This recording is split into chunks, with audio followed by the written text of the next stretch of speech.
Hello guys, welcome back. We are on to chapter 2 of A Love Unbound. I'm sorry I've been kind of MIA, but welcome and we shall begin. Chapter 2, A Love Unbound. They say a relationship formed between two loved ones sustains every trial. But what happens when it's tested beyond what it can hold? Mama, Mama, huh? Luna turned around to the voice of her son.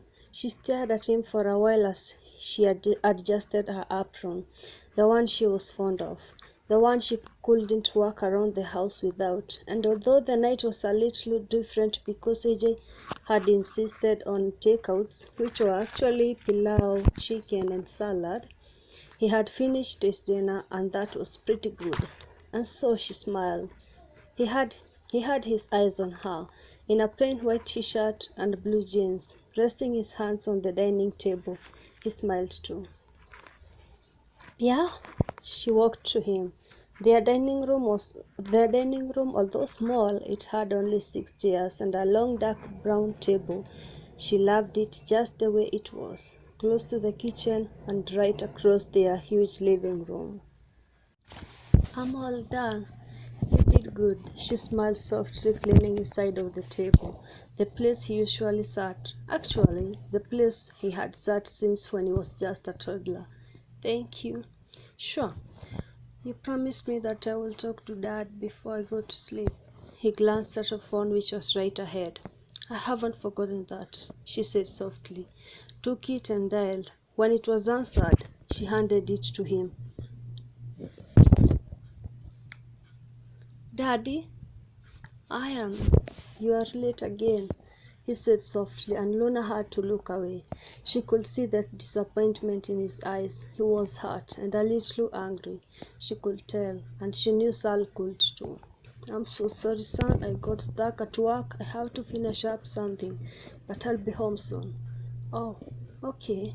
His face fell. I promise that I'll make it up to you. Okay. Did you do your homework? Yes, I did. I'm going to sleep. Don't forget to say your prayers. Okay. Good night. Hey, Ian? Yeah? I love you. I love you too, Daddy. Tell your mother that I love her, okay?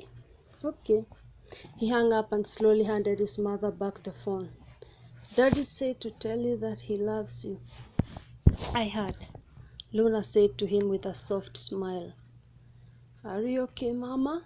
She stiffened at the concerned voice of her son. She stared at his face blankly, seeing hers in him. She was always concerned about her, Anna. The always enthusiastic, patient, God-loving young woman she was. And still, that was never enough. Not to her, not to anyone she was close to. Alright, I need to explain something. The next part we're going some years back. So that's why you'll see a conversation between Luna and the girl I've just mentioned, her name Anna. Let's jump right to it. Okay. Luna Gabriel, huh? She had stopped playing with her fingers and focused on Anna, who was laying in a hospital bed in a blue gown. But the difference between that day and the other days was that she had breathing pipes on, as it had turned out her radiation earlier that week had left her too weak. Are you okay? She had asked her. Are you? Should I call the doctor? I asked first. Anna had tried to sit up, unable. Luna had helped her. Then sat. Sorry. Are you? Should I call the doctor? I asked first. Anna had tried to sit up. Unable, Luna had helped her. Then sat right next to her. Home? Yeah. She had answered her, trying to look away, but Anna stretched out her hand and squeezed hers gently. God will take care of everything, she had said. he hasn't been doing that, no matter how much I have asked him to.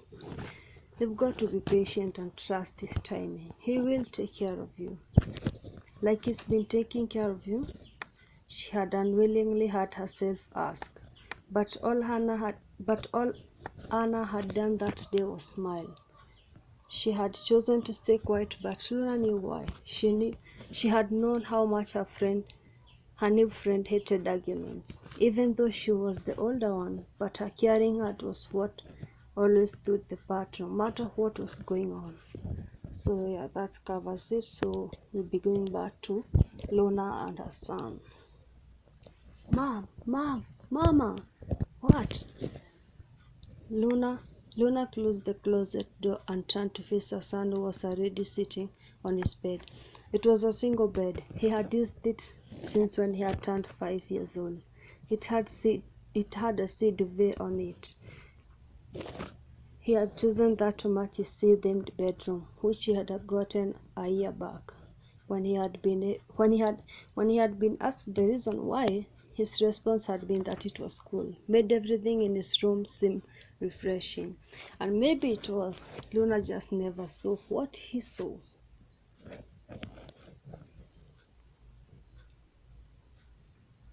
I don't want the Spider-Man pajamas.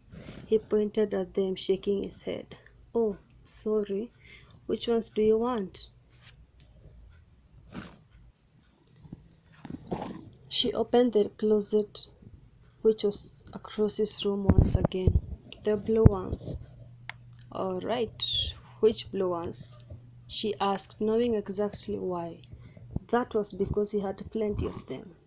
The ones which have white stripes on the ankle. He rubbed his eyes, signaling to her that he was too sleepy. And after a while, she got him dressed up and tucked him in. And then she stood still, watching him sit, and then he closed his eyes. Thank you, God, for this day, for Mom and Dad, for Grandpa and Grandma, and for Auntie Aisha, and everyone at school. Thank you for taking care of me and everyone else. Good night. He opened them and smiled slightly, and then he yawned. She covered him up to his shoulders and watched him for a while. She would do that each and every night. Watch him as he fell asleep after saying his prayers. AJ loved to pray, just like his father. He had taught him how to.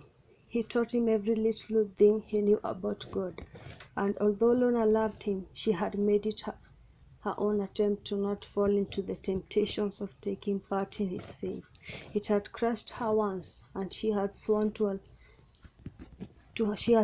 herself to not go through the same pain ever again. Giving him one last look, Luna switched off his lights and closed the door on her way out.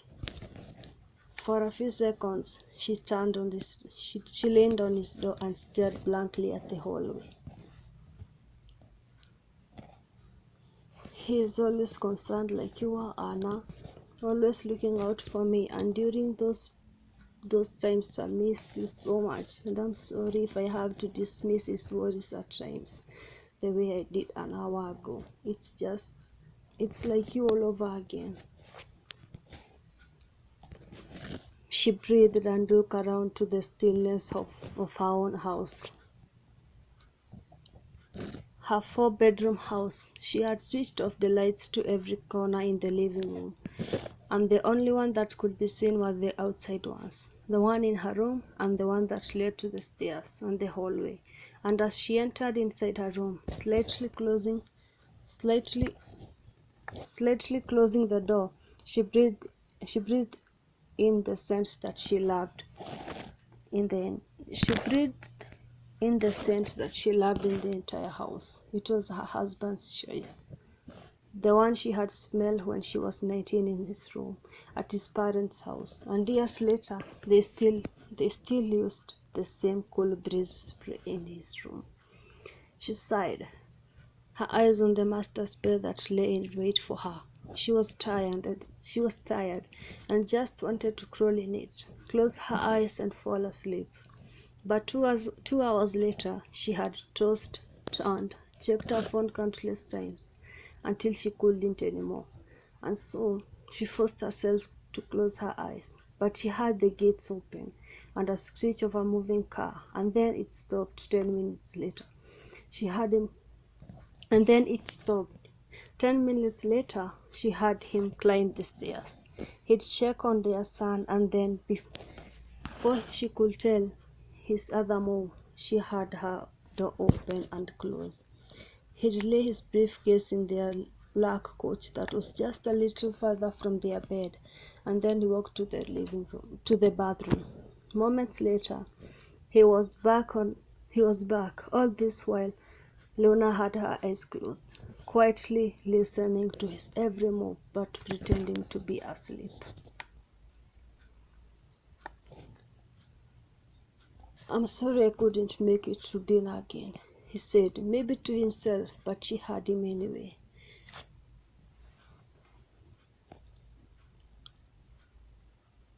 "I'm sorry I couldn't make it to dinner again," he said, maybe to himself, but she heard him anyway. "I have to take care of something, but I promise I'll tell you all about them all in due time," he added, walking to her side of the bed. He leaned down and kissed her forehead. "I love you, Lou." And then he said, and she couldn't take it anymore, "Then why don't you tell me what's going on?" He jumped as she sat up, clearly startled. "Gosh, you scared me." He breathed heavily. He was in a black t-shirt and brown shorts. "Tell me, Sal," she begged, pushing off the black and white duvet on the other side of the bed. I can't tell you until..." "Not yet, okay?" he said, and she laughed. "What?" I know you haven't been working late. I know that you haven't been in the office." She stood up, facing him. She could feel her heart beating. An argument was brewing, and they both knew that they hadn't had one in a long time, because they had both learned how to navigate them when they occurred. They learned how to not let them consume their time when they could solve them and avoid the inevitable. But now none of them could tell what would happen next. You lied to me, Sal. You lied to me," she said, her voice cracking.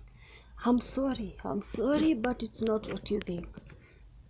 "That you are cheating on me?" she asked, but a little bit louder than she was supposed to. "Yes." "Are you?" "No." He shook his head, walking towards her, but she moved, and he stood still. "No, and no, I will never do that to you. I've loved you since you were 14, and No, and no, I will never do that to you. I've loved you since you were 14, and no, I know I was just 16 back then, but my love for you, Luna, hasn't changed. It's grown much stronger with each passing day," he added. "I have a family with you, and I will never betray that, not ever." "And you still won't tell me what you are up to," she said simply. "How's that any different?" "Luna," he called her softly, her gaze still on him. She slowly looked down to her left, on her bedside table where they lay, her wedding band and her diamond engagement ring. They'd both take them off since their wedding night and help each other put them back on the following morning. "When you are ready, I hope that you'll tell me. Don't let me find out from someone else. And if you are all done with our family, our marriage, us, let me know, please. That's all I'm asking for." Gathering up her courage, she said. They'd stare at each other for not more than a minute. "Good night." And then she said, and before he could even utter a single word, she had gone back to bed and closed her eyes. Sal swallowed hard, watching Luna sleep. He knew she wasn't asleep yet. He knew that the argument He knew that the argument they had just had was not just an argument, but they'd had it anyway. And as he glanced at her rings, he wished that what would happen later on would not come down to her words. Okay. Sal swallowed hard, watching Luna sleep. He knew she wasn't asleep yet. He knew that the argument that they had just had was not just an argument, but they'd had it anyway. And as he glanced at her rings, he wished that what would happen later on would not come down to her words. So yeah, that's all for today. I hope you enjoyed this chapter, and I hope you'll tune in next time. Thank you for always viewing. I'm grateful. I'm really grateful. And if you do come across this story, just share, like, and subscribe to this channel for more content. There are more books coming. I have another one I want to share with you guys called Raise Heart. It's an amazing fiction book, and I know you will love it. So just be here, always be here, and know how much I appreciate it. Goodbye for now.